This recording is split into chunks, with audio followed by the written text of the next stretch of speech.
There is a sound that we don't talk about, a sound that echoes louder than screams, louder than sirens, louder than fists hitting walls.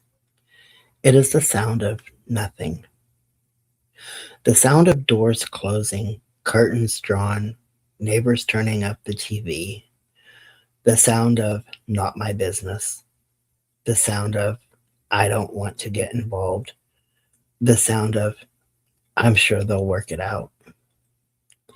This silence, this quiet, polite, socially acceptable silence, is not neutral.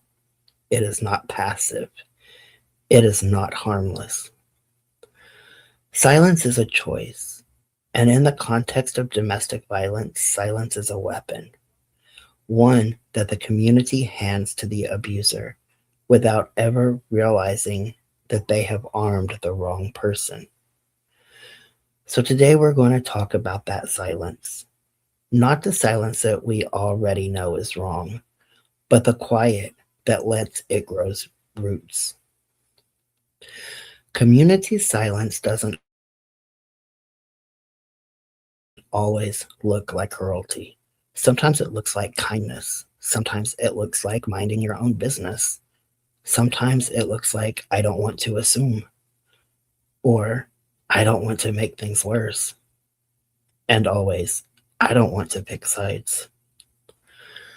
But silence has many disguises. The friend who notices the bruises but says nothing. The coworker who hears the phone calls and pretends not to. The neighbor who hears the shouting and thinks, not again, but never calls for help. The family member who says, every relationship has problems. The church that preaches forgiveness but not safety. The school that sees a child shrinking but doesn't ask why. The community that whispers gossip but never offers support.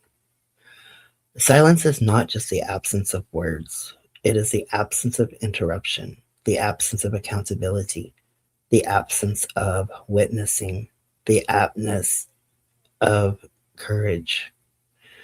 And in that absence, abuse thrives. Communities don't stay silent because they are evil. They stay silent because they are afraid. Afraid of conflict, afraid of being wrong, afraid of retaliation, afraid of stepping into someone else's life, afraid of the responsibility that comes with knowing. But there's another layer, a deeper, more uncomfortable truth.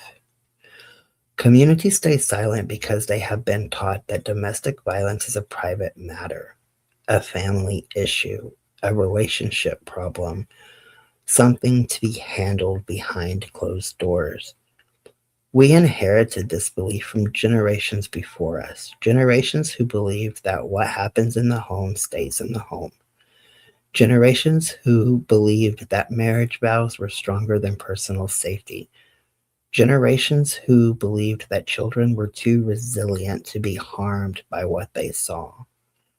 But silence is not tradition, silence is conditioning, and conditioning can be unlearned. Silence is not free. It has a cost, and survivors pay it. The abuser.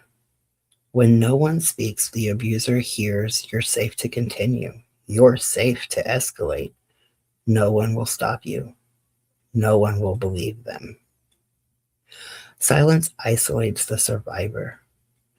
When no one speaks, the survivor hears no one sees you. No one will help you. No one believes you. You are alone. Isolation is the abuser's favorite tool. Community silence is the abuser's favorite accomplice. Silence harms children. Children hear everything, even the things adults pretend that they don't. Silence teaches them that this is normal, this is love, this is how relationships work, this is what adults do. And then the cycle continues. Silence becomes generational. When a community refuses to intervene, it is not just one survivor who suffers.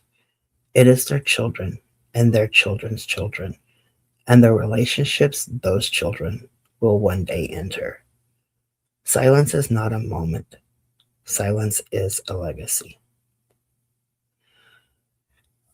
Let's dismantle one of the most dangerous myths. It's not my business.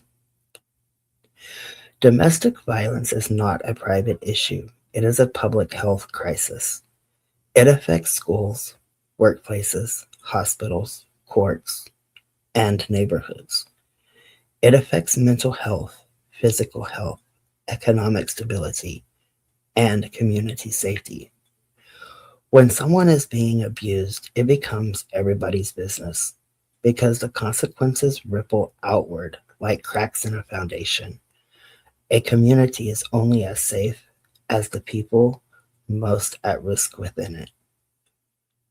Breaking silence doesn't require heroism, it requires humanity. Here are ways communities can shift from silence to support. First one, number one, believe survivors. Not interrogate, not doubt, not minimize, just believe.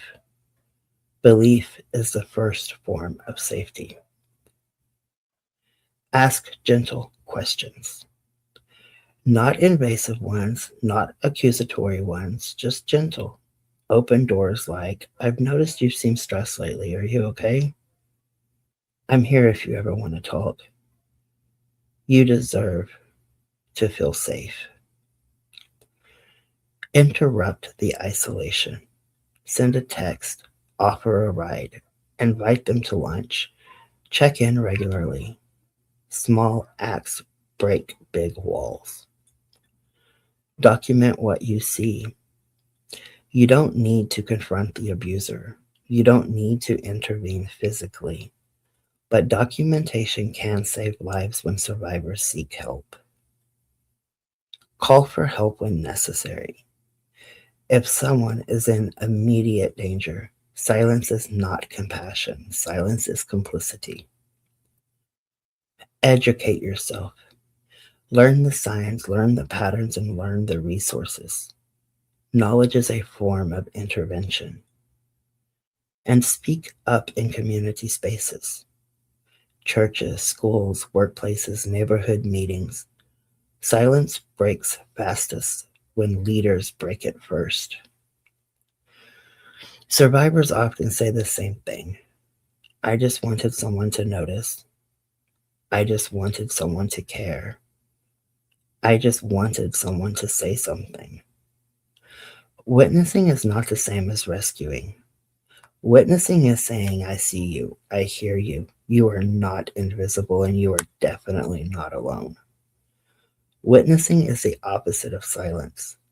Witnessing is the beginning of safety. Abusers rely on silence, they rely on secrecy and on shame, and they rely on communities looking away.